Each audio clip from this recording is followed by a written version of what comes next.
Good evening, everyone. Thanks for coming. You restored my hope in parents that you all showed up today. Because a lot of times we actually stopped doing in-person parent presentations because nobody shows up. And the reason why that is because parents suffer from a deadly disease all over the country that sets their children up for failure. And this disease is called the NMK syndrome. Not my kid. I don't need to go to that presentation because my kid would never do that. I don't need to go to that presentation because my kid knows better. I don't need to go to that presentation because my kid will know what happened to him if I catch him doing it. Therefore, I don't need to go. Now, we train about 300,000 students a year. This is my 25th school for the school year. I have 7 instructors. We go all over the country. I am already up to 13 victims of child predators. And it's only the 5th week of school. 13 victims. I had to call local law enforcement wherever we were to handle that situation. And it doesn't happen somewhere else. I was in Cicero about 3 weeks ago. I had 2 victims. I was in a Catholic school in St. Charles. I had an 8th grader who met someone on Roblox, took him to Snapchat, and he convinced her to allow her in her house if bad things happen. The #1 predator site in the world right now is Roblox. Roblox is the worst predator site in the world because they opened up chat between users. And the amount of adults exposing your children to inappropriate rooms is unbelievable. So, we're going to explore all these things, and I'm going to hold your hand through this experience and how to make your kids safe. So my name is Detective Rich Wostocki. I've been a police officer for 33 years. I started in the village of Summit where I grew up, and I stayed there for about 2.5 years, and I got tired of arresting all my friends I grew up with. So then I went to Naperville. I started in Naperville in 1990. I retired in 2018 after I did a TED Talk that changed my life forever. When I did my TED Talk, it went viral, and I was getting calls from all over the country to teach in schools my message. So I retired, and then for about 4 months after that, Kane County Sheriff asked me to help him start his technology crimes unit, so I did that for a year, got that started, and they're killing it right now. Currently, I am a deputy sheriff in Putnam County, Tennessee. So I remotely handle all of their child exploitation cases, and I travel to Tennessee quite often, but I'm still here. I live in Lockport. So I have 7 instructors. We do this presentation in English, Spanish, Polish, and Arabic, all over the country. So we train about, again, 300,000 parents and students a year, and I train about 6,000 police officers a year, throughout the summer mostly. And so I'm going to take you on this journey on exactly what your kids are using and how to make them safe, okay? I'm going to say something that may offend some of you. If I offend you about what I'm about to say, I'm not sorry, but it's the truth. But if you want to get up and leave because I offended you, I get it. But here it goes anyways. All of you parents and grandparents here today are responsible for your children. So I hope I just didn't offend you. You see, you're not only responsible for their food, clothing, shelter, and education, you are responsible for their technology. Under our state law, Your children own nothing until they're 18. I don't care if they cut grass all summer, babysat all winter, and they bought that new iPhone 16 with their own money. They don't own it. You, as the parent or guardian, allow them to have it or not.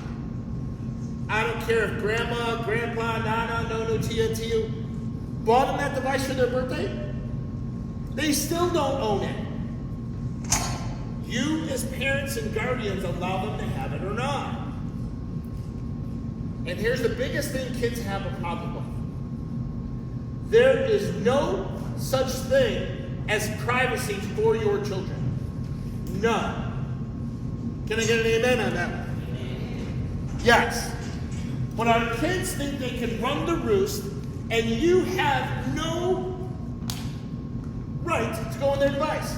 Well, number one, it's not their device, it's your device that you let them use. Number two, there is no such thing as privacy for children.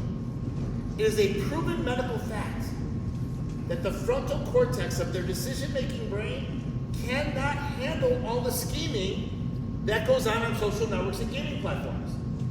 They're not ready for that. And there's no way they can foresee a problem. They live in the moment. And if they've never experienced or you've never had a talk with them about what can happen to them, they go by feelings. So I'm going to show you what the rules are. I'm going to show you how to explain it to them and how not to explain it to them. Okay? The final rule that you need to understand is that when you spot check that device, and it is your obligation, it is your duty to go in that device anytime you want to. When you do that, or try to do it, and they change the code to lock you out, that's a consequence. Because as parents, you have to ask yourself, why did they do that? Because they're doing something they shouldn't be. Simple, period, that's it. So we need to be parents, not their friends. There is no such thing as privacy for children. Let me give you an example. So about 2 years ago, I was teaching this class in Clinton, Illinois, Southern Illinois. And before the presentation, the sheriff and the chief took me out to dinner. So during dinner, I leaned over to the chief. I said, Chief, if a parent brought their child into your police department who was being cyberbullied or sextorted, do you have somebody trained up to handle that? And he said, oh God, no. He goes, I got 1.5 detectives, I got no money for training, and no, my guys don't know what to do. I said, so what do you do? He goes, I don't take a report. I said, what do you tell him? He goes, I send him away to the FBI or state police. I'm like, well, that's terrible. I said, here's my card. If you ever need anything, let me know. That was a Thursday night. Monday morning at 6:30, I'm in my truck, leaving my house, going to train some police officers. I get a call.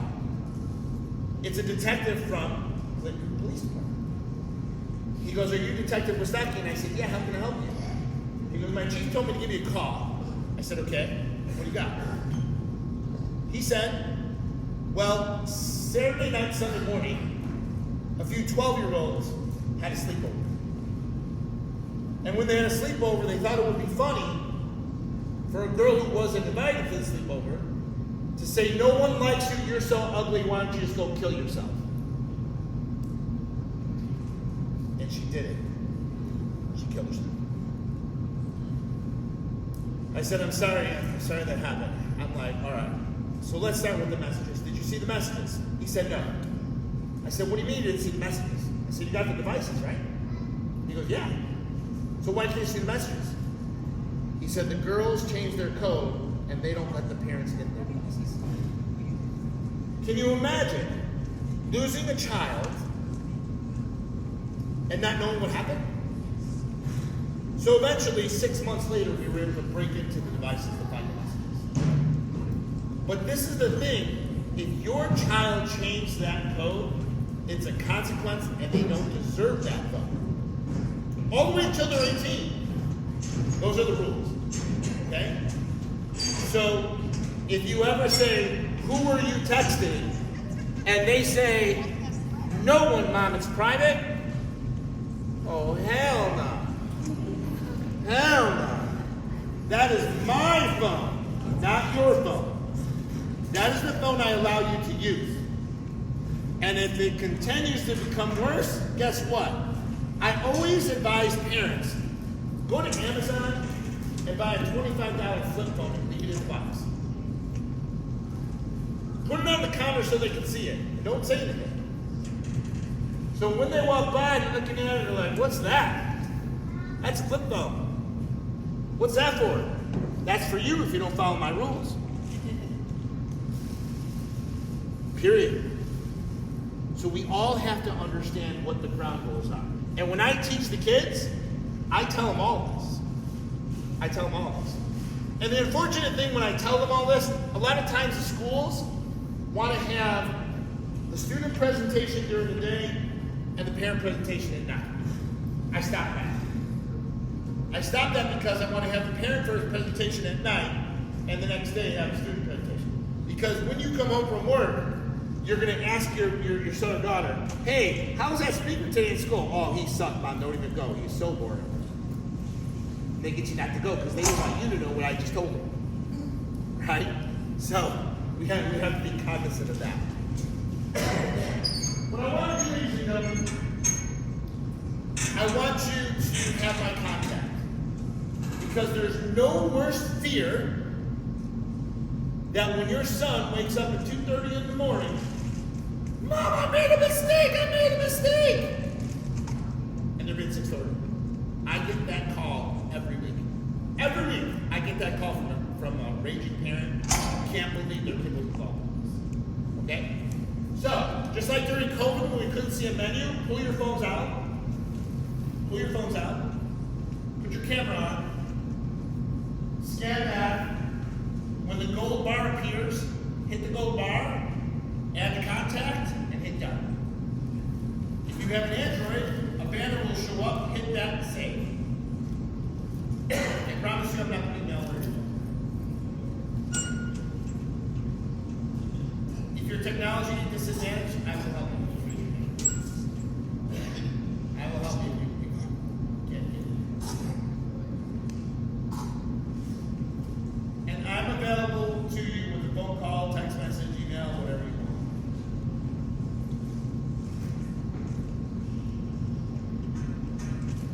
Anybody need help? Good? Yep.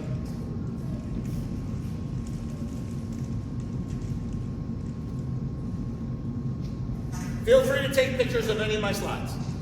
Any of my slides. Plus, this is being recorded and it's going to go on your website. Okay.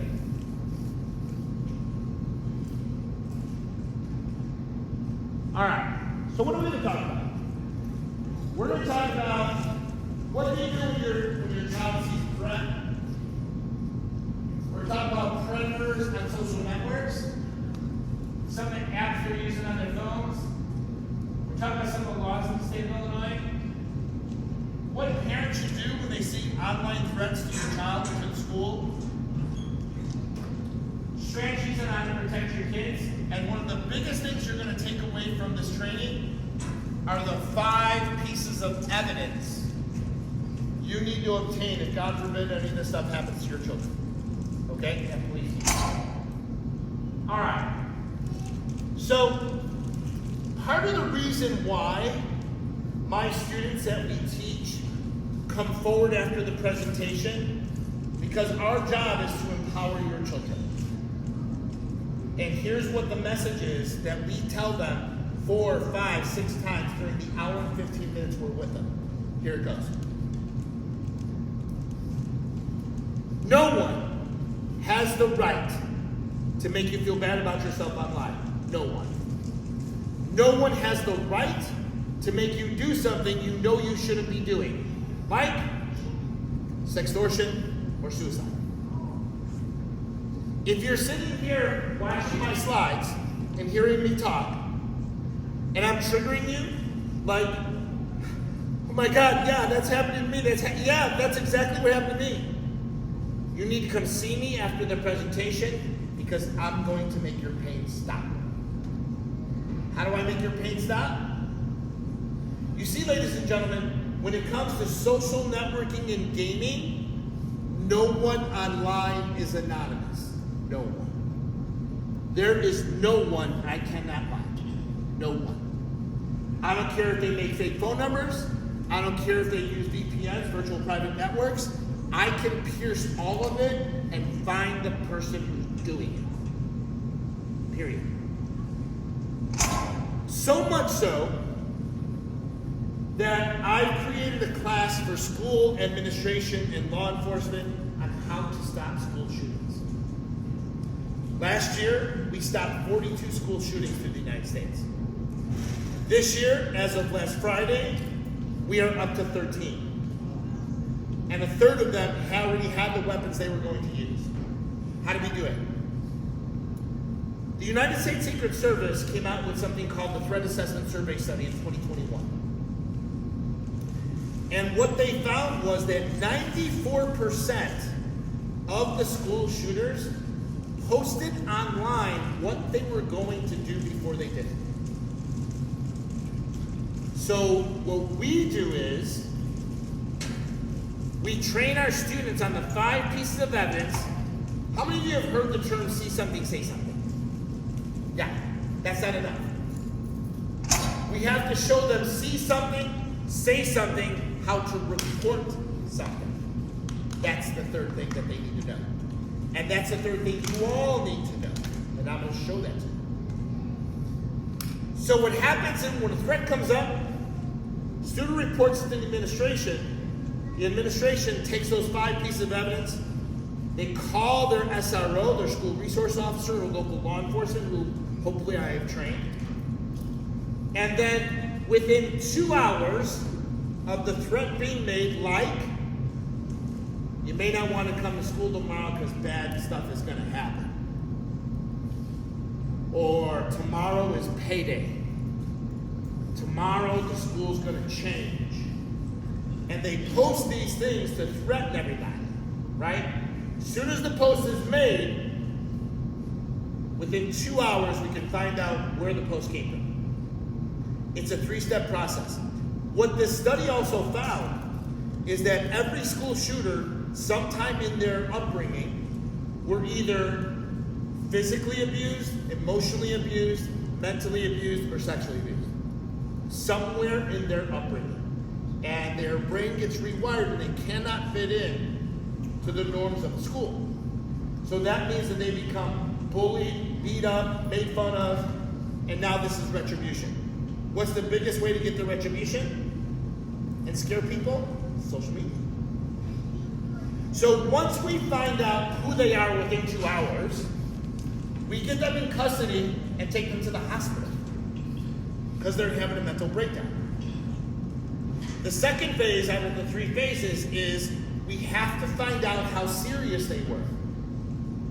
So where do our children keep their deepest, darkest secrets?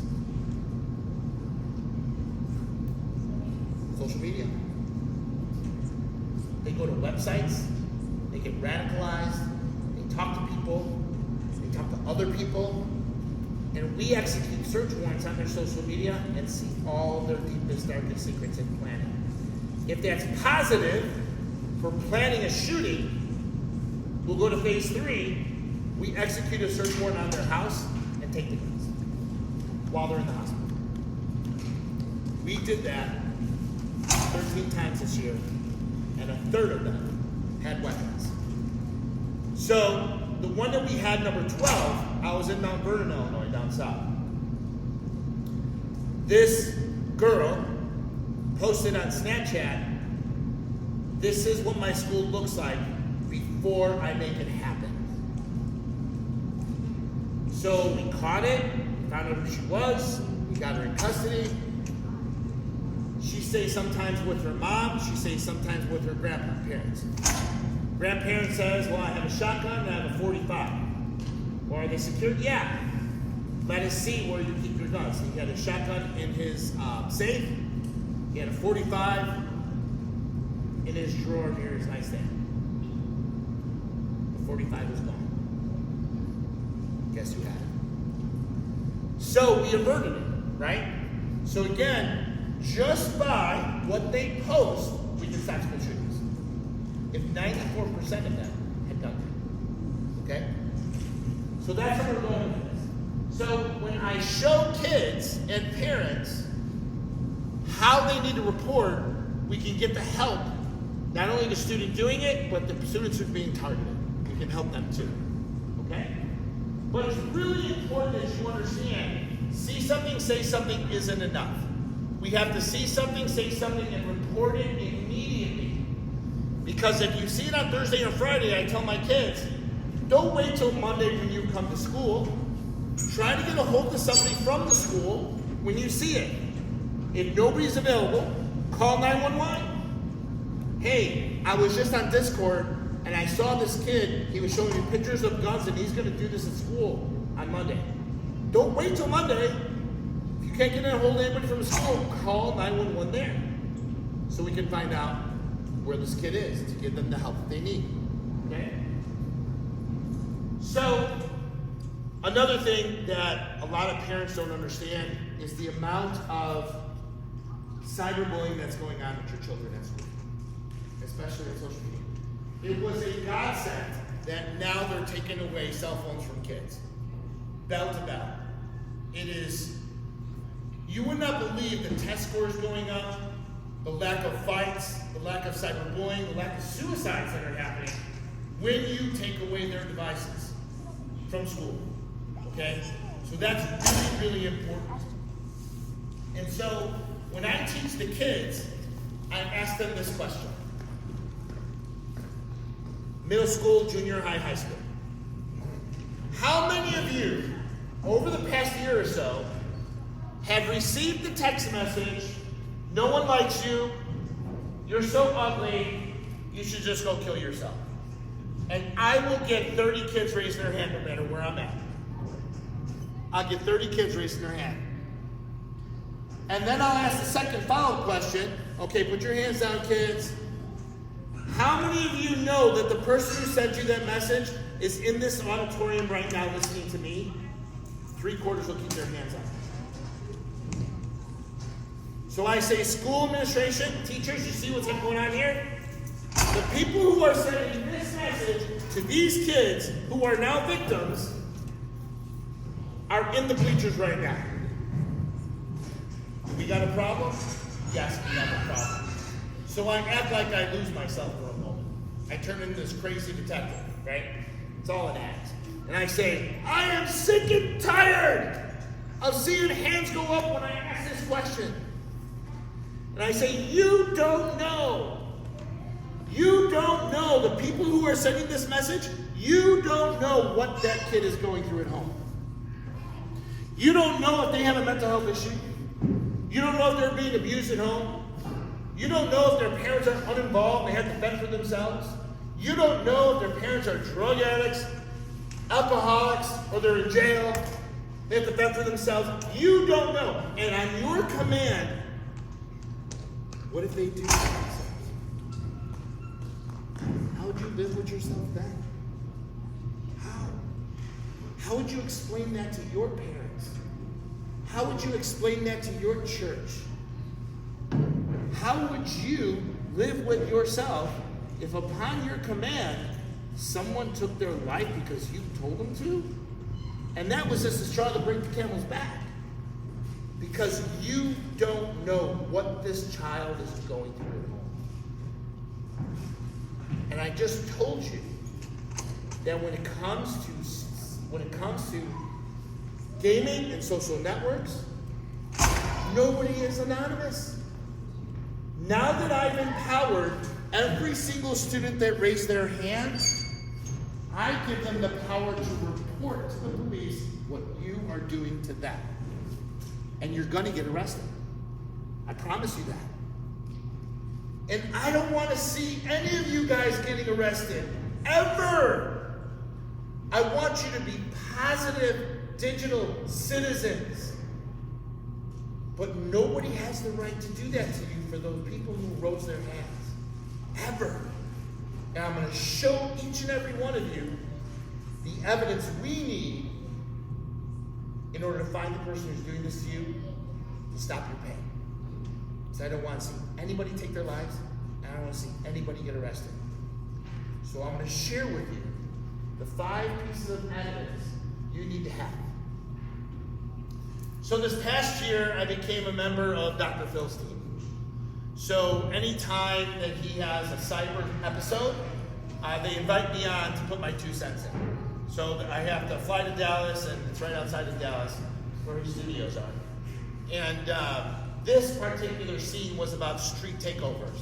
We're having a really, really hard time with street takeovers across the country.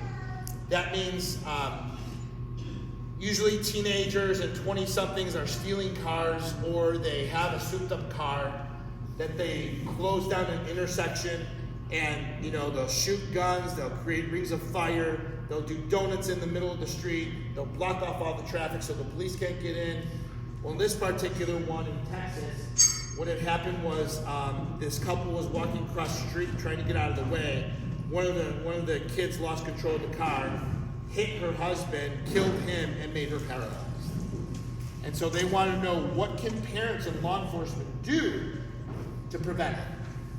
And when they called me, do you want to chime in? I said, yeah. I said, cops just have to grab one of the people who are there, either check their phones or make them a confidential informant, find out what Instagram account is setting these up, and once you find out the Instagram account, you can find out who it is. So here we go. I'm a retired cybercrime detective who travels the country training students on how to properly report takeovers and other crimes that they see online. This is going to be important here, because what do you do? Because they have millions of posts every day, and stuff just goes up all the time. But what can you do if your kid does bring this to you? Your teen says, look, this is where you told me not to do, but here's one, here's another, here's another. What do you do about all that? We're going to get his advice right after the break. So I'm adding to the conversation a retired cybercrime detective who had a 30-year career in law enforcement, was a member of the United States Secret Service Computer Crimes Task Force, and is currently a deputy with Putnam County Sheriff's Office in Tennessee. Now, he travels the country, really raising awareness and teaching students how to properly report dangerous activity that they see online. So please welcome Detective Rich Wishtaki. Thank you so much for being here. Thank you, Dr. So when they see this, there are things that they can do. What's number 1? So number 1, when I train kids and parents what to do with these types of things, a lot of times they just will delete it, they'll report it, but number 1, we need to be able to take screen captures of everything. Okay. The chat, the profile, the pictures, the videos, anything that the poster's putting out, we need to take screen captures of that. Because it could go away. Yeah, it can go away, they can delete it. Yeah. And then second, you say provide gamertag, user ID, email address, phone number. What do you Yes, because a lot of these are put out on social media, on gaming platforms like Roblox, Minecraft, Fortnite. So we want to have either the gamertag, the user ID, the text message from the phone number that they make, or the email that's sending it out. Any one of those 4, or combination of those 4, we need to have that information to do an investigation. Right, and what do you do with that info? So what we do with that, the law enforcement has portals. So we have special designed portals just for law enforcement that are credentialed, and we can talk straight to the social network, and they give us the information once we give them due process, whether it's exigency, whether it's a search warrant or a subpoena. Okay. All right. Number 3, you said do not report it to social network, because it just goes into a long, big stack. Yeah, so what happens with that, here's what I tell my parents and students across the country.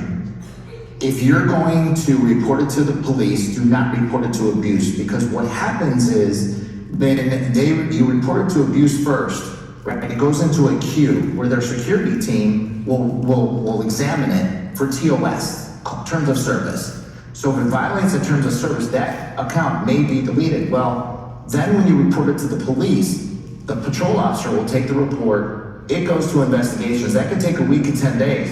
then once the detective goes and does preservation, subpoena, or search warrant, they've already deleted it. But if you're not gonna report to police, by all means, always report it to abuse. You say write a detailed written statement about what happened. Yes, so I want the person who is viewing it to write down exactly what happened, who sent it, and how it made them feel, because in law enforcement investigations, we cannot be alarmed and disturbed according to the Supreme Court.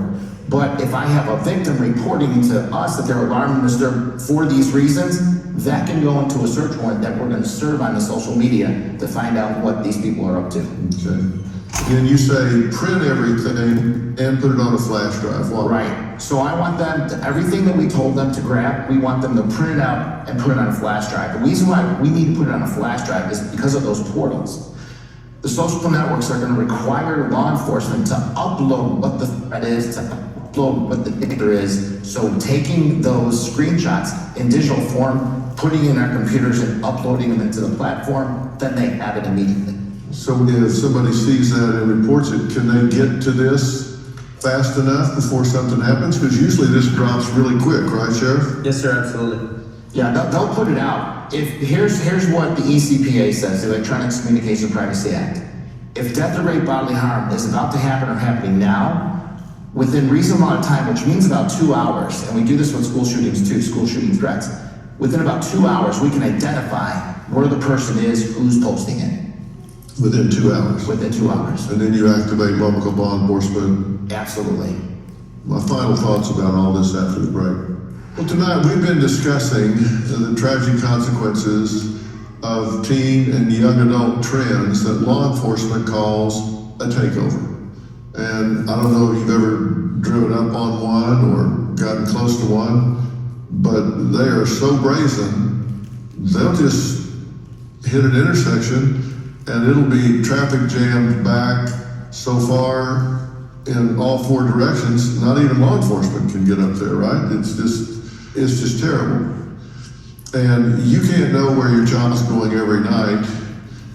But once they leave the house, they tell you A and they go do B, C, or D. But you can talk to them about what happens in some of these things ahead of time. You should have them hear the stories that we're talking about here. You know, Raymond is gone. That's undeniable. Everybody's left with the aftermath of that. You're still having to fight back from your injuries, right? Yes, I am every day. Every single day. Every day. And all for 10 seconds of an adrenaline rush from somebody. So, you know, your kids can't look away from some of this stuff if you make them look at it, if you make them aware. And they've got to have the strength of their convictions to say, no, just pull over and let me out. What you can do is help them develop foresight, where you say, all right, let's just play the what if game, all right? And you know, you play the what if game until it makes you crazy, like what if we hadn't walked across that intersection at that time? What if somebody... But the what if game can also be constructive as long as you answer the question. Same What if I do go? What if somebody is hit by a car? What if I'm implicated in it? What if it changes my whole life? What if I go to jail? Answer those questions, and maybe your child will take pause and say, you know what? The risk-reward ratio is just not good for me. But the only way you're going to affect that is you sit down and have that conversation with them. And they might roll their eyes, say, oh, Mom, come on, Dad, come on. But they're going to hear it. And you need to teach them, it's what we refer to as critical thinking. How to think their way through this, because they don't come to it naturally at that age. You got to teach them how to think their way through. Let's just project ahead. Let's say if this happens, then that happens, then this happens. And it sticks with them. The whole goal of any discipline is that it ultimately becomes internalized and becomes self-discipline. And that's true whether you're dealing with a 2-year-old, 12-year-old, 18-year-old, whatever. You hope they internalize it and it becomes self-discipline. Maybe if somebody had that conversation, maybe you two wouldn't be sitting here. So it's a very, very similar situation, right? We have to talk that talk, and I'm going to show you how to have that talk that's going to be a positive experience for you and for them. So just to recap, and then you can take a picture of the screen, okay? Take screen captures of everything, the chat, the profile, what she said, what he said, the pictures, the video. Screen capture everything. Number 2, get the user ID or the fake phone number or the gamer tag or the email address, all of it or some of it. I need a screen capture of just that. Number 3, do not report it to the social network if you want the police to find out who it is, okay? Because it takes about 3 to 7 days from when you report it to police to get to a detective that can do anything with the case. Because usually the patrol officers are just report takers. But by the time detectives get it, prioritize the case, and they send a subpoena or search warrant, if you report it to them first, they've already deleted it. And you just killed your own case. Okay? If you don't want to know who it is, you don't care who it is, then by all means, always report it to abuse. But if you want us to find out who it is, don't report it to abuse. We'll take care of it. So then I want to make a detailed type statement as to what happened, how they made you feel. Either it's done by you, the parent, or by your child. Okay? And I need everything printed out that I just told you. Print it out and put it on a flash drive. Not 1 flash drive, 2 flash drives. Because sometimes cops lose stuff. I want you to keep one as backup, just in case the detective needs to recontact you, you have everything that you need. Okay? So go ahead and take a picture of the slide, and this is for you to keep with you in case something happens.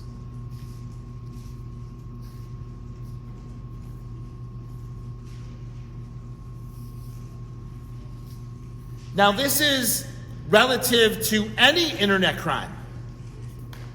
Fraud, extortion, hacking, anything, scams. This is what we need to investigate internet crime, okay? So, unfortunately, many patrol officers do not have training in how to take a cybercrime report. I passed a lot of laws in the state of Illinois to protect kids.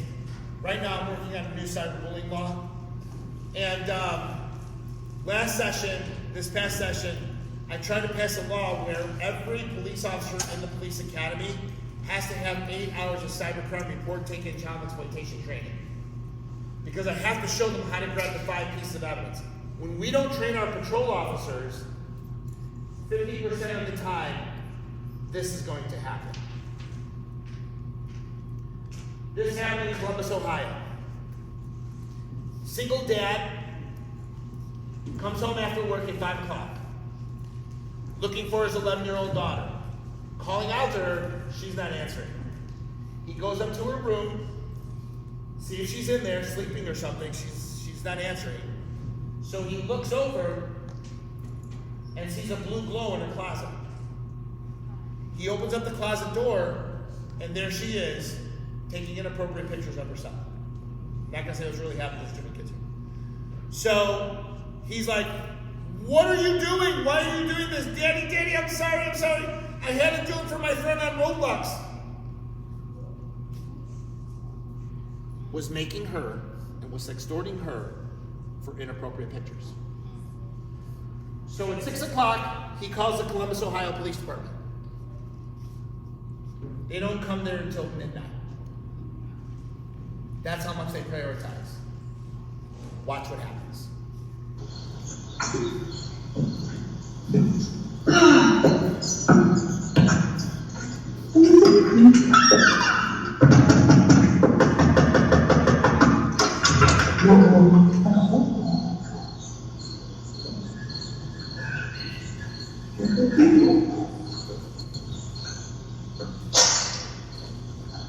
Is there another house in Minnesota? Oh, yeah. No. That's crispy Sprite. Oh, you know what? I just want Sprite. I haven't had Sprite since I was like a kid. Pretty decent. Sprite's good, especially the college Sprite. Oh, no, I like it. Do you see like that Sprite challenge? They go call Sprite challenge both. Hi. Yeah, she's in bed now. He's obviously. Well, it's so happy. Yeah. I just the whole point. I just want to get when we talk to her. I mean, I just want her to realize what this was. I mean, the reality is how much I can do about it. I mean, she could probably charge with child porn. Who she can? She's 11 years old. She's creating it, right? She's 11 years old. Doesn't matter, she's still making porn. No, she's not. She's being manipulated by grown ass adults. Is she taking pictures now? That's how I see it. Thank you for coming. Are you serious? Have a nice evening.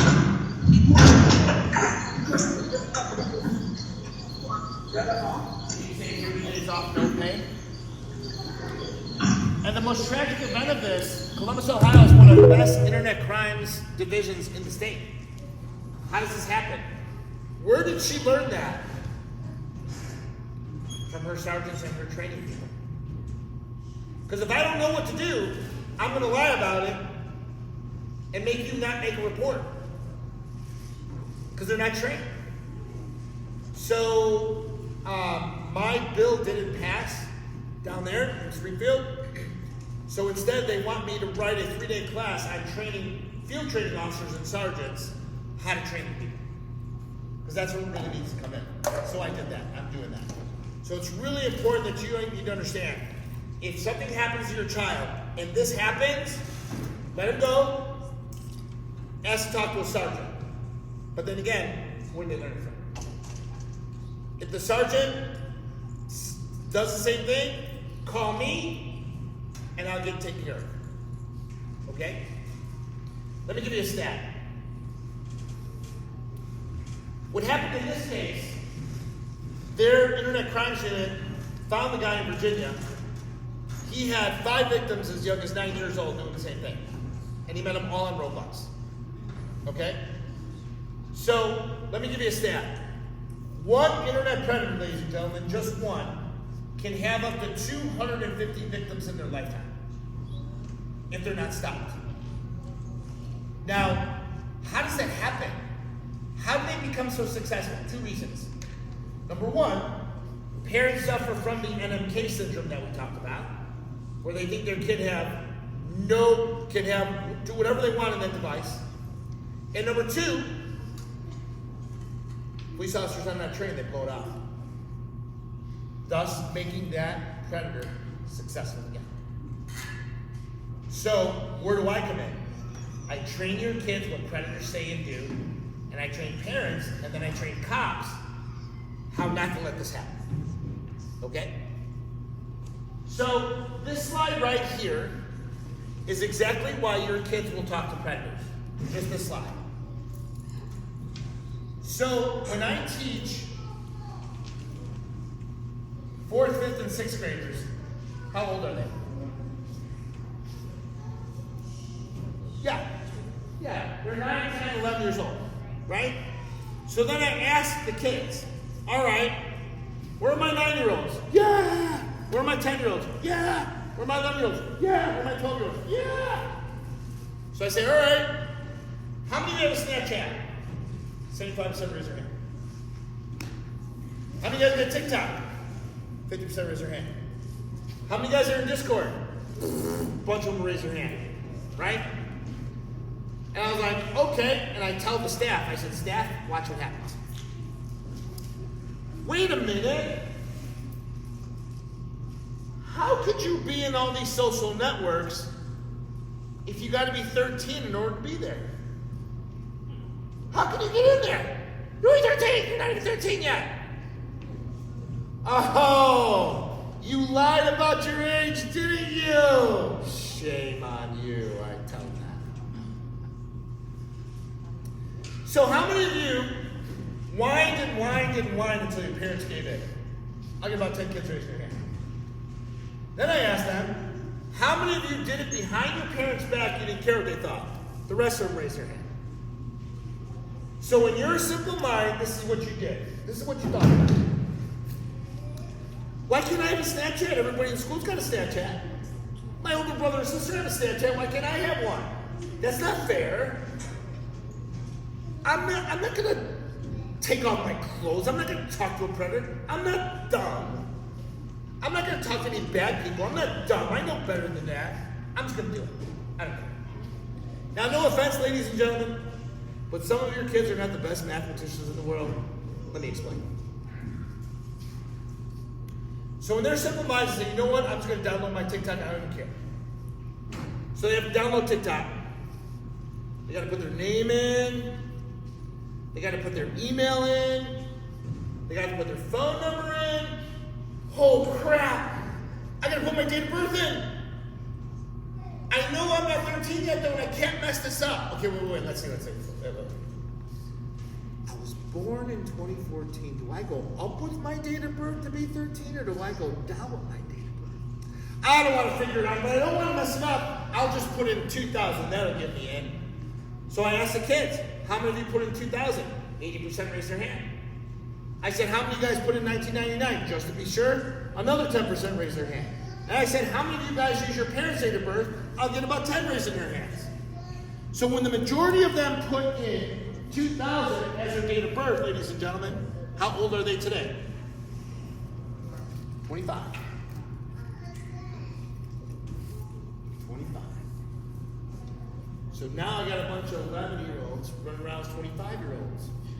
Who do you think is going to come talk to them? Adults. Who do you think is going to send them naked pictures? Adults, because they're 25. Who's going to ask your kids for bad pictures? Adults, because they're telling everybody they're 25. As a parent, you need to sit with them. If you allowed this to happen, and they're under 13, sit down with them, have them show them their profile. What date of birth did you put in? And you're going to see they put in 2000 because they don't want to figure out the math. If they did put in 2000 and you still allow them to have this drives me crazy. I get parents like, oh, they only use it for family. Yeah, okay. They use the one that you know about for family, but what about their other one? Okay? So, parents trust their kids way too much when it comes to technology. Way too much latitude. Okay? But when you sit with them and say, show me your profile, what date of birth, if they put in 2000, you gotta delete it and start over. Because you can't change the date of birth once they set it. Okay? So what happens now, and here's the pushback you're gonna get, right? Here's the pushback you're gonna get. No, I can't delete it because I got all these followers. I can't be an influencer then. You're 11. You get over it. Okay? Because they all want to be influencers. They all think they're going to make millions of dollars. That ain't happening. That ain't happening.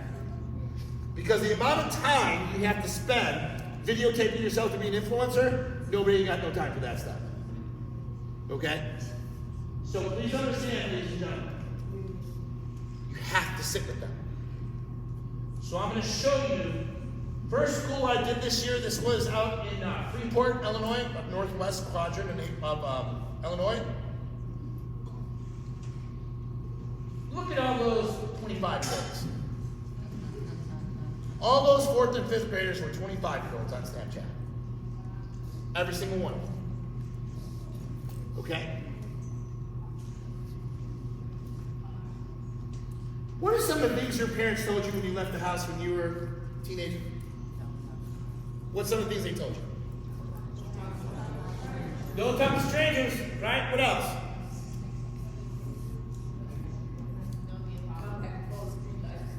Yeah. When that light comes on, your ass better be on. Right? I had a grandpa the other day. You got quarters? Pay for them, right? Be careful. Yeah. Don't talk to strangers. What else? What else? I don't care if it's Jesus himself. Don't answer that door, no. Right. Be aware of your surroundings. Don't just be walking around not knowing where you're at. Right? Don't go near a stranger's car. Right? And they tell us that. Watch out for that creepy white man. Right. And then they tell us, never get in a stranger's car. Don't do that. Well, ladies and gentlemen, why are parents putting their kids in Ubers and Lyfts?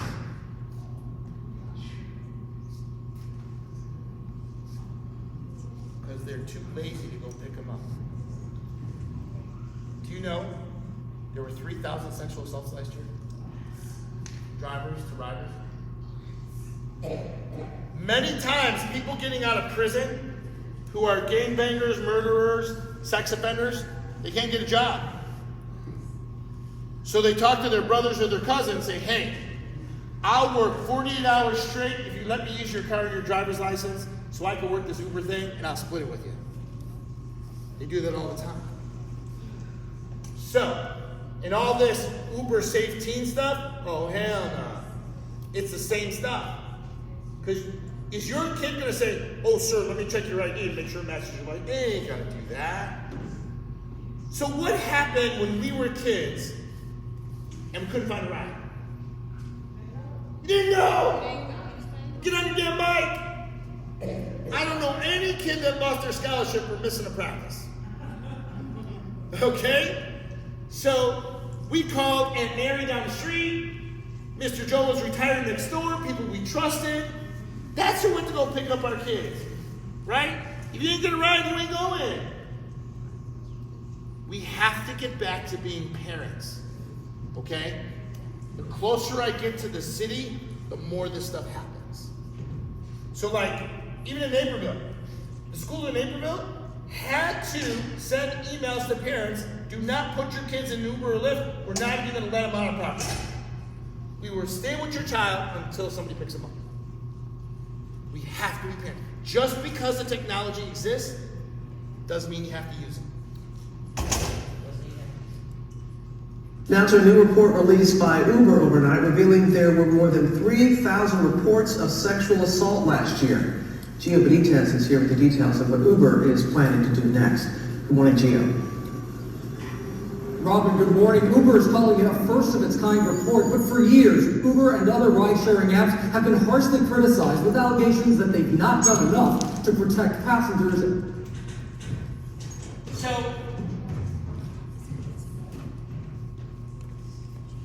when I talk to kids, I ask them, how many of your parents had a technology talk with you that went something like this? You do anything bad on that device? If I catch you taking bad pictures, if I catch you telling people where we live, if I catch you talking to somebody you shouldn't be, you're gonna be grounded. I'm taking your phone away. You're not gonna hang out with your friends, you're not gonna go to practice. The door's gonna go out the hinges of your bedroom if you do that. Ah! Right? More than half raise their hand. So then the next question I have for the kids, if your parents had a technology talk like that with you, and if you made a mistake and you got catfished, are you gonna go to them? They all say, oh, hell no. I would never go to my parents. They're just gonna handle that with their 25-year-old brain. Okay? That gets them more in trouble. So as parents, we have to recognize, why do we do that to our kids when it comes to their technology? Why do we do that? Because that's what our parents did to us, right? Our parents put the fear of God in us, right? So we always did the right thing, or else they're gonna kick your butt or get a switch or whatever, right? But when it comes to technology, ladies and gentlemen, we can't do that. We cannot threaten them with their technology. I understand if they're not doing their chores, not doing their homework, of course you're gonna take their phone away. But the technology talk needs to take a different tone. Let me show you what I mean. I want to introduce you to the golden ticket rule. What the golden ticket rule says is that you're going to go back to your child and you're going to say, remember when I threatened you, mom or dad or grandparent or whatever, when I threatened you and I said do this, do that? Look, I went to this presentation and heard this detective talk. I had no idea what was going on social networks and gaming platforms. I had no idea.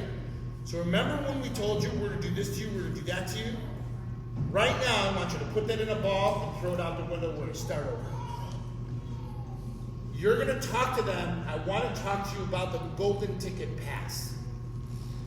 What that means is that if somebody's making you feel bad about yourself, or you get tricked, you get catfished, maybe you did take a bad picture, or whatever you made a mistake on, you need to come to us. When you come to us first, we're going to give you that golden ticket pass, and there will be no consequences because we are responsible for you and everything you do. Because if you don't tell us, it's just going to get worse for you. Then we're really going to be mad. But if you come to us as soon as it happens, we're going to issue you that pass. Be no consequences. Now, as parents, it's not that you're not going to give them consequences. You may redefine their boundaries, right? Maybe you put monitoring software on their devices. Do you have those handouts at all? You have those handouts? Yeah. Yeah, can they pass them out already? Yeah, you can pass them out. I've got handouts for you about software you can put on their phone to watch them remotely, okay? Are any of you thinking about getting your kid a device? Getting your kid? Okay. Here's what you need to understand. Apple is the devil. No matter what you try to do with the safety on there, there's always a way around it. If you're thinking about getting your child a phone, make it an Android or the Bark phone. I'll explain to you at the end what that means. I've given you flyers on all of that, okay? So, last May, I was teaching in Oregon. And I usually teach there for about a week. I teach administration and law enforcement for the first 3 days. The next 3 days I'm teaching in the schools and parents. Okay, I teach elementary, middle school, high school for 2 days straight.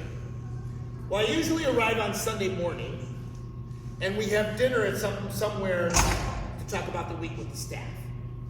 So we're sitting at dinner on Sunday night and we're at somebody's house and they said, "Detective, we have a present for you." I said, "A present for me? Why are you buying me presents for?"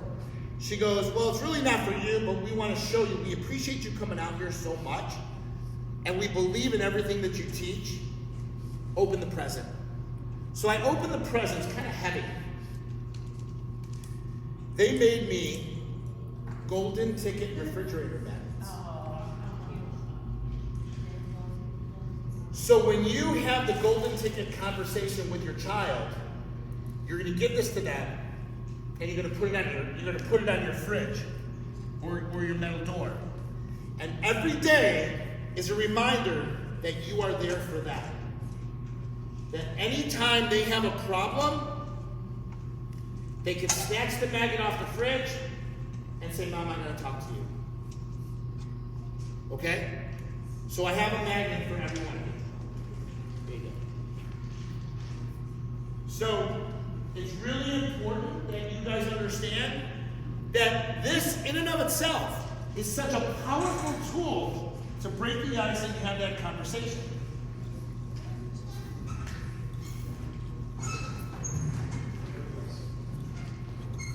So when they know that they have an out, right? They know that they have a safe place. It makes them feel better. Psychological advantage of that. It makes them feel better that they have a safe place.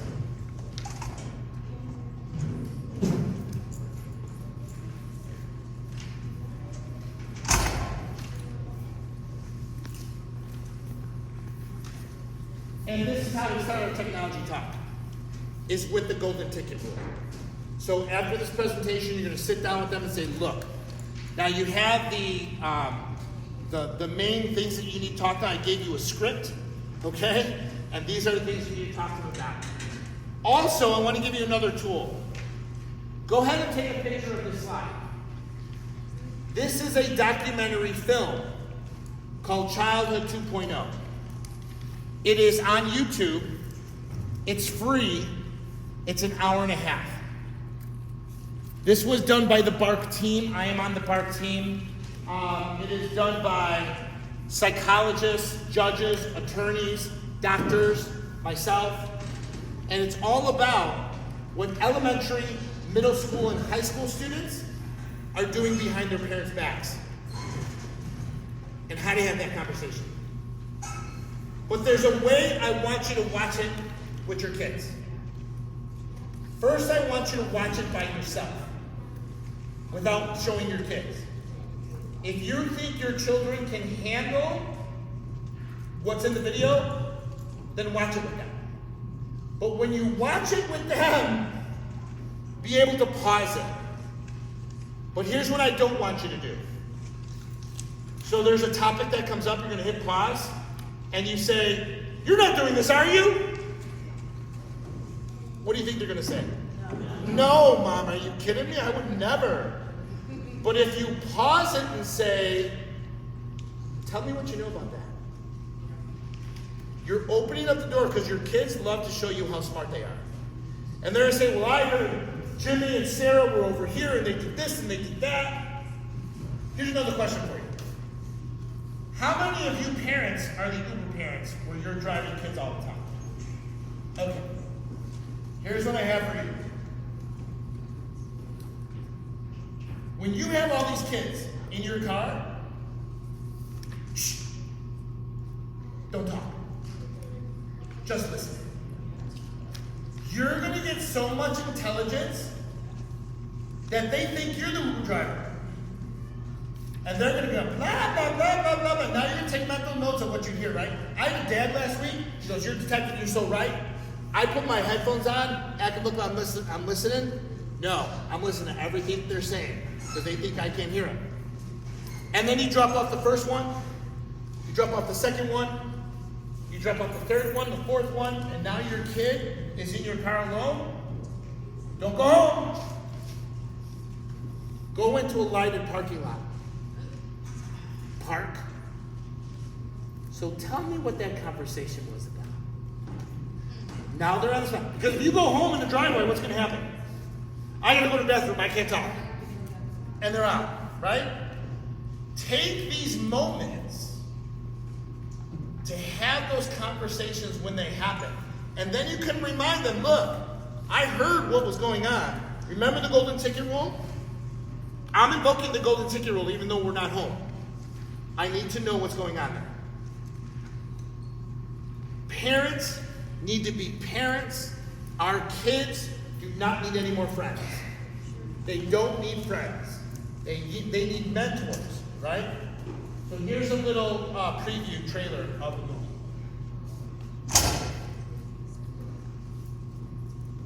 A long time ago, families were in communities. They were local, they were small. I was born in the very depths of the Great Depression. I was put to work carrying wood, carrying water. I knew how to shell peas. I knew how to break beans. We still didn't have electricity. I have 2 Instagram accounts. I use Instagram, Snapchat, and TikTok. TikTok and Fortnite. I can just scroll for hours on it. 11 hours a day. It's been 8, 9. Maybe like 12. It's actually been a way that we can keep track of them out there in the real world where things really are scary. The lives of kids were sort of changing slowly for a while, and then all of a sudden, those kids were able to get on social media, and that's when everything skyrocketed. The rates at which they're experiencing problems continues to increase. We also know that the teen suicide rate increased 56%. Last year alone, we received over 18 million reports of international and domestic online child sexual abuse. We have traded a false sense of safety and security for actually putting our kids in riskier situations. I call it the race to the bottom of the brainstem. So it starts with techniques like pull to Pretty much refresh. every guy has like an addiction to it, but no one talks about it. But it's just faster now, and it's younger. Well, yeah, like nudes of girls go around to school all the time. At the beginning of the year, there were multiple suicides before school even started. There were men that wanted to talk to children at all hours of the day and night. On Snapchat, one thought it'd be a funny idea to talk the other one into committing suicide, and she didn't. She's dead. After about 6 weeks, Ray cracked his phone. Kids right now are going to experience the worst of what we're going through. Do you think your parents know that this happens? No, my kid won't do that. My kid would never. My kid's school isn't like that. You're wrong. Because what they see, they feel neurologically compelled to do. Right now, we're effectively living in an experiment. How is this going to affect us? We'll find out. We're doing an updated version. I'm going to New York on Sunday, and we're having a big shindig in Times Square for our new launch of the new one that's coming up. So it's going to be a great process to update everything. So one of the biggest things that affects our children is this thing called sextortion. Sextortion for girls is different than sextortion for boys, okay? Sextortion for girls is blackmail, okay? Let me explain to you how this happens. So let's say when your child comes home, they don't feel like doing chores, they don't feel like doing homework, they just want to decompress, right? So then they'll say, I think I'm just going to go on Roblox for a couple hours, or Minecraft, or Fortnite, or whatever. So for 2 hours every day after school, they're in one of those games, okay? And they meet someone. So every day after school, after 2 months, they're playing with the same person that gets to know them. Predators are very patient. So what happens is, what they'll do, after 2 months, they will tell your son or daughter, hey, let's get off here and go to Discord. Now, Discord is a chat room for gamers. That's all it is. You will hear the word servers because Discord changed the language because they knew if they would say Discord chat rooms, parents would never allow because they knew chat rooms were bad. So what do? Discord servers. They call them servers. So you can't detect it's a chat room. Okay? So then they say, let's go over to Discord, let's go over to Snap, let's go over to any other chat platform. And what I tell the kids, ding, ding, ding, ding, ding. If someone takes you off your gaming platform to go to private chat, they are not who they say they are. They're not. Because if they had something to say, you've been playing with me for 2 months, why can't you just tell me in the game, right? Why do I have to go over there? Let me tell you why they take your kid off. The National Center for Missing and Exploited Children has a program called the CyberTip program. All of the social networks, gaming platform, and cloud services has an AI program, except for Apple. Apple's the only one that doesn't report things to the National Center. That's why they're the devil. So, they look for two things. They look for grooming chat between adults and children, and they look for something called CSAP, child sex abuse material or child pornography. If any of those two things are happening, the AI recognizes it, flags it, somebody from the terms of service team reads it, yep, that's grooming. They send it to the National Center. They assign that case to one of 7,000 detectives like myself to investigate why this person is having grooming chat. Predators know that we do this. So if they can take them off the monitoring platform and take them to private chat, they got your kid. And your kid doesn't think anything because they've known this person for so long, 2 months, so long, they'll go over to Discord. When they go over to Discord, here's what happens. We've been friends for so long. Do you want to see what I really look like? And your kid says, I don't care. Then they will send your child 2 or 3 pictures or videos of themselves, half dressed or naked. And then, here it comes, second red flag. When they send them those pictures, they get them to lower their esteem. And then they will say, now you owe me 1 pic. That's the common denominator of every sextortion case. So when I talk to the kids, I'm saying, if anybody ever tells you, you owe me 1 pic, and then I question them, how many of you have received, you owe me 1 pic over the last couple of years? I'll get 30 kids raising their hands. 30 kids. When someone sends you, you owe me 1 pic, I want you to type back, I don't know you jack, bro, and delete that. And so what I do is I say, what do you say? I don't know you jack. What? I don't know you jack. I don't know you jack. And I get them to scream it and yell it and memorize it. So much so I have t-shirts that I throw up in the crowd. It says, I don't know you jack on it. So, like, when I teach in middle school or junior high, like 3 years, 4 years later, I'll be teaching in the high school.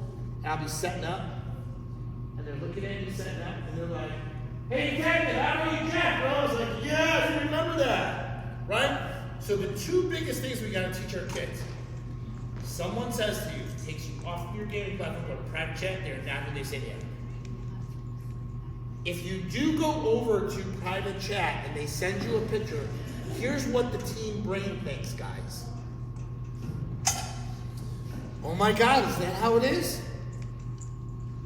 Well, we've been friends for so long, 2 months, friends for so long, I guess there's some internet law where I have to reciprocate with the same type of picture. I don't want to make him mad because I have such a good time with them. Maybe I'll just do what he wants and I'll take a picture and nobody will know. Send it. 3 days later, that friend they've known for so long, hey, how do you like your new Instagram account that I made for you with your naked picture on it? I'm gonna send this to your school, your friends, your family, if you don't make me videos every week. So if we're not having these conversations with our children, here's what they say. Oh my God, this isn't what I thought it was. Hey, don't tell my parents. Oh, really? Don't tell my parents. I'm taking the phone away. I don't want to get in trouble. I don't want to lose my phone. He says if I just make one video, he'll leave me alone. I'll just make a video. It's never one video. It's never just one picture. It's going to continue until you can't handle it anymore, and then they have a breakdown. Here's how it happens. She has an online boyfriend, Zach, and she's been asking her for pictures. She didn't want to give them to him, but now she's ready. Hi, Zach. There's another video from a special guy. I can't believe we haven't talked all day. I wish you went to my school real quick so we could finally meet. Check it out. Dinner in an hour. Don't spend too long on the phone.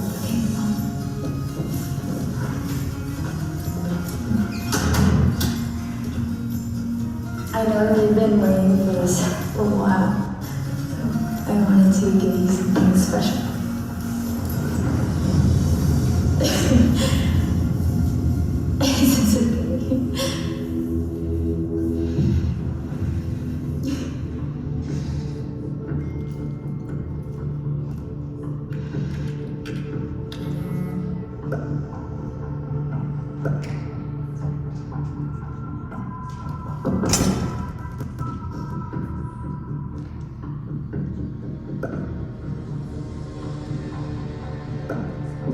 It's okay.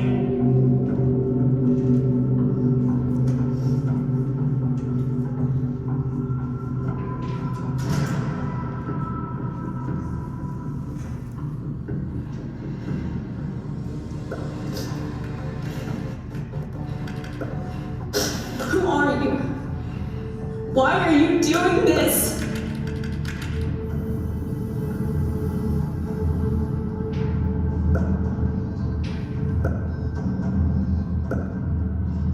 Imagine 12-year-old going through this.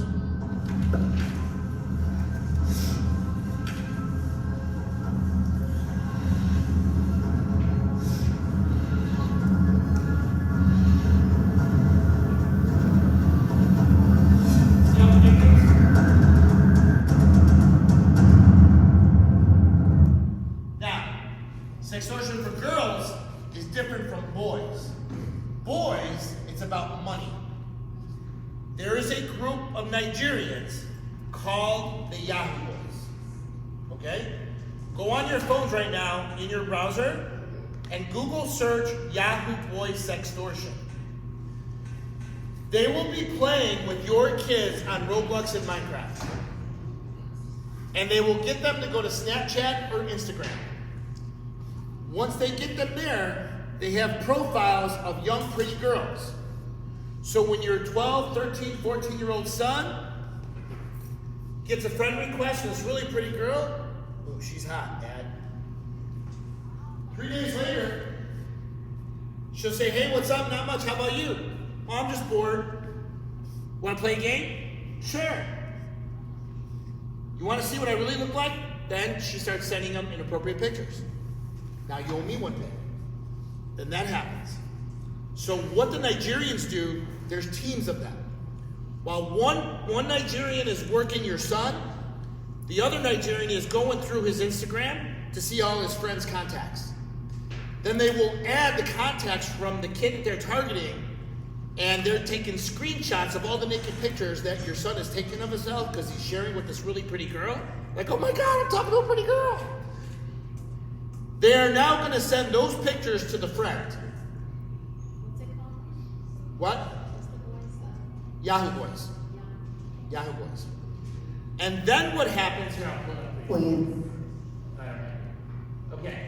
So what happens is once once the session is done, now the Nigerian gets on with his real voice and says, now that I have you, you're going to pay me $250 in gift cards. And then in the meantime, he goes, you got 4 hours to give me $250. His buddy texted him and said, dude, what are you sending me, you weirdo? So now your son knows it's already started. They're kind of prodding him, right? It's going to happen. Wait, please don't send it anymore. I can't get a birthday present. I got a Apple gift card. All right, that'll do. Scratch the back off. Give me the numbers. All right? Don't send anymore, please. Now I want 300. Now I want 400. Now I want your parents' credit card. You better go get your parents' credit card so we can charge it up. And the boys will give them the information. Watch what happens. In January of this year, and we've really kind of seen it exponentially grow around June. Every week on Sextortion is a problem no parent wants to find their child caught up in. Compromising pictures or conversations threaten to be exposed. And now, law enforcement is seeing a new shift in how sextortion happens. It shows gangs targeting adolescent and teen boys instead of girls. Casey Cronus has more in tonight's special report. It starts out simple enough. A young boy receives a social media friend request from a cute girl he doesn't know. But there's much more to that message. So they'll do 100, 200, 300 friend requests in one single day. Rich Wistocki is a retired Naperville cybercrime detective who now travels the country talking to students and law enforcement about cyber safety. Though we're seeing a break right now where gangs all over the country and all over the world are sex trafficking young girls.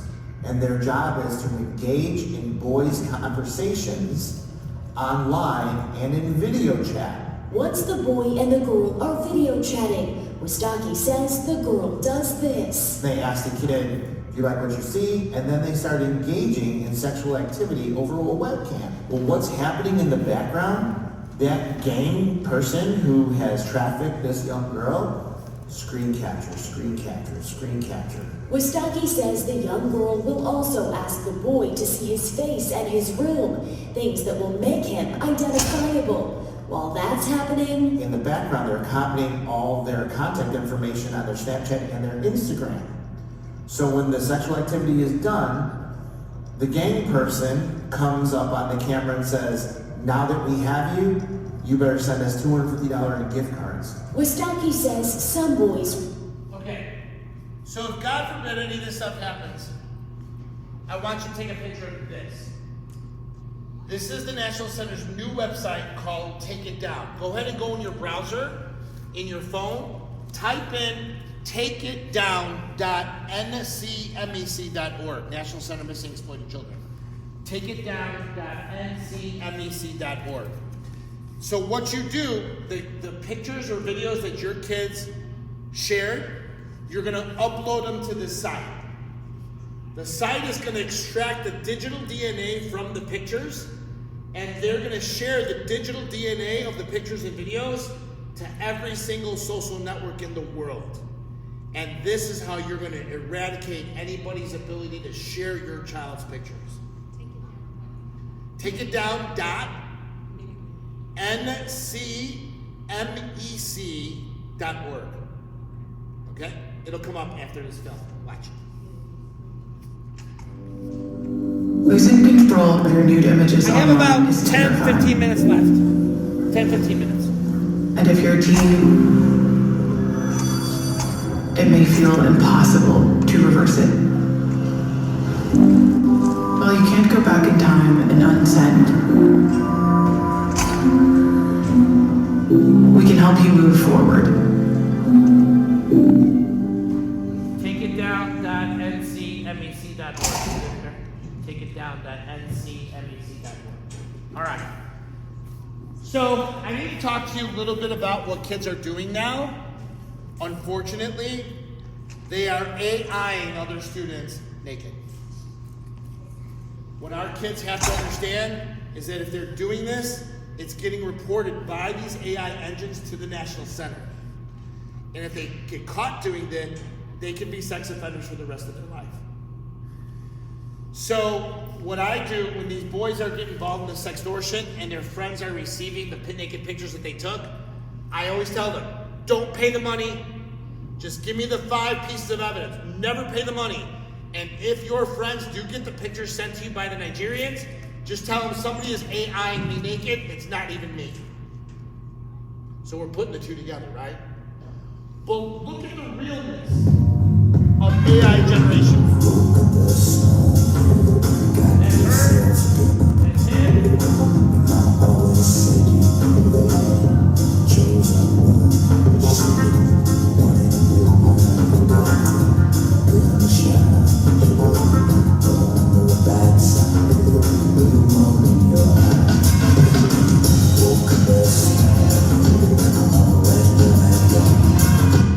So they make it look so real, right? So here's the new law in the state of Illinois. The law prohibits the use of AI technology to create child pornography, including images of real children of obscene images. You will be a sex offender if you're caught doing this. So we need to talk to our boys, tell them that they cannot do this. We recently had an arrest of somebody in Georgia who was going on middle school websites of the girls winning track meets, like they were posing with their medals, and he was AIing them naked and then sextorting them with the AI images. And that guy was arrested. So you have to be careful of that. So the final thing I want to tell you guys, we're running out of time here. 2 things. So again, 2 years ago, we had a 11-year-old girl in New Jersey. She was playing on Roblox with her friend Derek. And after about 2 months, Derek told her, said, hey, I live in your neighborhood. My dad wants to take us to McDonald's. You want to go with us? He said, sure. Let me go ask my mom. She goes, we're right around the corner. We'll get you right back. You ain't got to tell your mom. So a truck pulls up. She goes, where's Derek? I had to leave him at McDonald's because it's crowded. He's saving us a seat. Come on in. So when she did that, he bound her with duct tape, drove 135 miles. Thank God mom had a tile in her shoe, and they were able to track her. How did this happen? How did they meet? They met on Roblox. It is the biggest predator site in the world. And this happens every day. Actually, I just got hired last week to be an expert for a few families. They're suing Roblox because their kids committed suicide as a result of stuff like this. So, one of the biggest mistakes parents can make, ladies and gentlemen, is allowing your children to charge their devices in their rooms at night. The common denominator when predators talk to your children is that we have a parent allowing their child to charge their devices in their rooms at night. When you let them do that, that's when bad stuff happens. It is like predators are gonna knock at your door looking for your son or daughter, and you're letting them in. Yeah, she's down the hallway to the right, have fun. That's what you're doing when you allow them to charge their devices in their rooms at night. Now, when you change this rule after this presentation, what are they gonna say? But I needed to wake up in the morning. Go to Walmart, buy a $10 clock. But I need to set 3 alarms, or I go to Amazon, buy 4 for $5. Put them in strategic places, and then your ass is gonna have to get up out of bed, right? You need to be parents, because when you allow that, this is what's happening.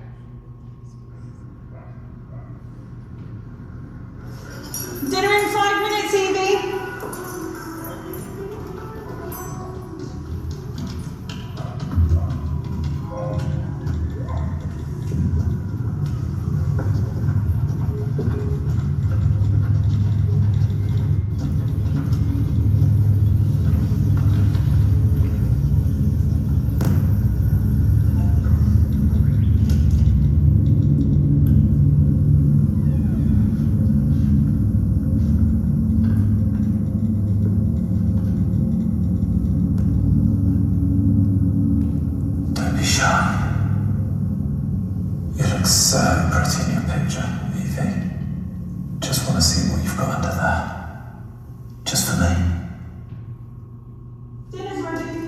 Okay, Mom.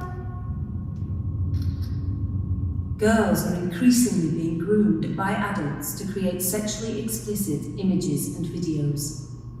Make sure your home doesn't have an open door to child sexual abusers. You have to keep the devices out of their rooms. Make them charge in your room, because when you allow it, that is what's happening. I promise you. No matter how much fight they give you. And then the biggest thing now are Apple Watches, right? Well, she only has her Apple Watch. What do you think this is?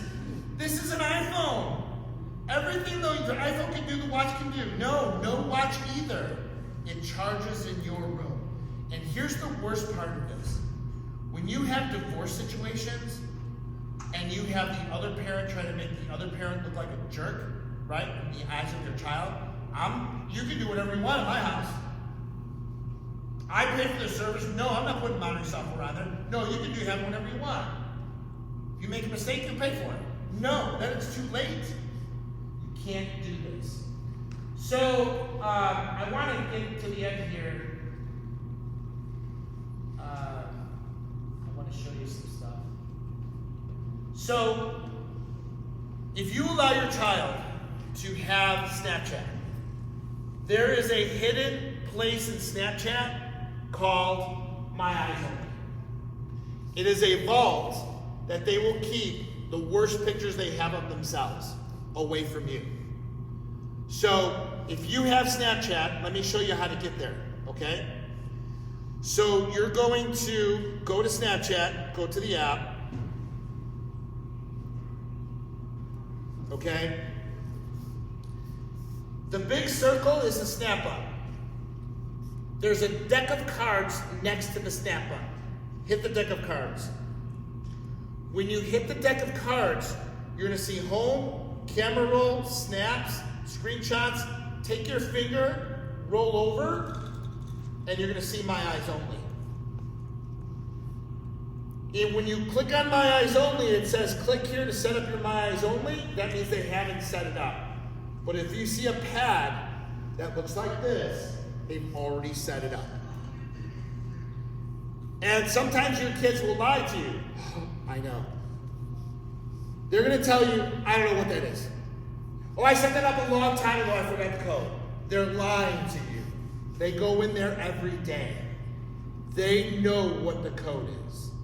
So please understand, if you wanna find out what pictures they're keeping, it could be in there. And now with this latest version of iPhone, they are allowing kids to hide their pictures in the phone.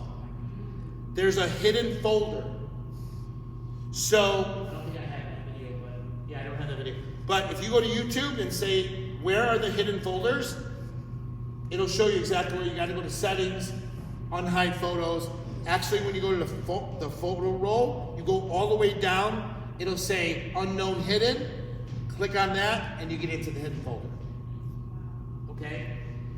So the last thing I want to do for you is I want to show you how Bark works. Okay, so if you put the software on your kid's phone or get a Bark phone, here's how it works. So he's got an Android and he's involved in text messaging. The volume's kind of screwed up on this, but I'll narrate it. And so he's getting a message. I was going to invite you to my party, but we don't want any losers here. No one likes you. You're really such a waste of space. You should just go kill yourself. So mom's on her phone. She's going to get an alert from Bark. That's what you're going to get. And it's going to say where it came from and who sent it. So immediately you're going to get Bark back. And it's going to show you exactly what it was. So it allows you to have a conversation. So the last thing I want to show you is the last exercise I want to do with you. So this is a slide that I will show the kids. Mainly middle school, junior high, high school, not elementary. I don't show them this. If anyone ever tells you, don't tell your parents, they are going to harm you eventually.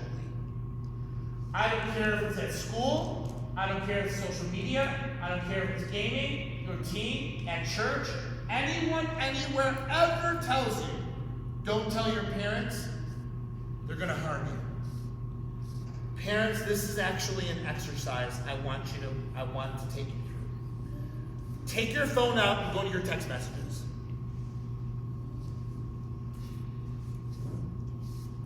Slap it down where it says search. Type in don't tell. Now I want you to do this exercise on your kid's device. And you're gonna see all the people that are telling your child not to tell their parents. And that is what you need to investigate. Remember I told you last May I was in Oregon? We were doing this exercise and a mom was like, I was like, I'm almost done. Wait, I'm almost done. So after the presentation I said, what did you find? Because she brought her daughter's phone. She goes, I had no idea my daughter was gay. I'm like, what do you mean? She goes, when I saw do not tell, this girl, Sarah, obviously from school, said, did you like when I kissed you in the hallway? Did you like what we did in the closet? Did you like what I did? I said, hold on a second. So I called the principal over. I said, let me see the number to Sarah. I said, can you put this number in your phone, principal, as if you were gonna call it? Sure. I gave him the number 509, blah, blah, blah. She goes, that's my janitor. The janitor told her how to hide, put the name Sarah, kept on telling her, delete it, don't tell your parents. And it was the janitor doing bad stuff to her during the school day. So these are the exercises you need to do on your kid's device, okay? So I wanna go ahead and take a picture of this. This is a Facebook group called Parenting in a Tech World. There are over 500,000 parents in here. I am one of the 12 monitors in this room. If you have a problem, you can go to the group, ask your question, or you can scroll through the questions to find a question that you may have the answer to. Okay? Parenting in a tech world.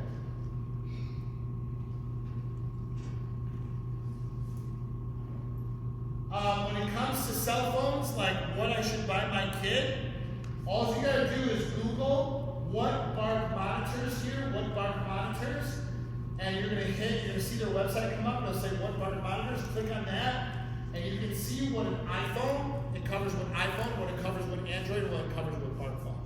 Bark phone is the best product out there because you will have total control of that phone. Let me give you an example.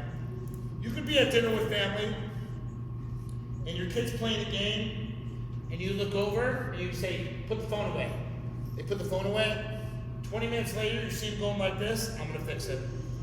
You're going to open up your phone. Doesn't matter what phone you have. You're going to put your Bark app on, and you're going to shut it off remotely. So that's what you can do with a Bark phone. It's like $50 a month. It's a high-end Android phone. You're leasing the phone, and it's Bark is built inside it. So you have total control of the phone. Okay? So you're going to put that in Google. That's my information. Thank you very much for coming. Can I answer any questions that you may have? No, this is very informative. Thank you. Very informative. I learned a lot. I'm so glad. I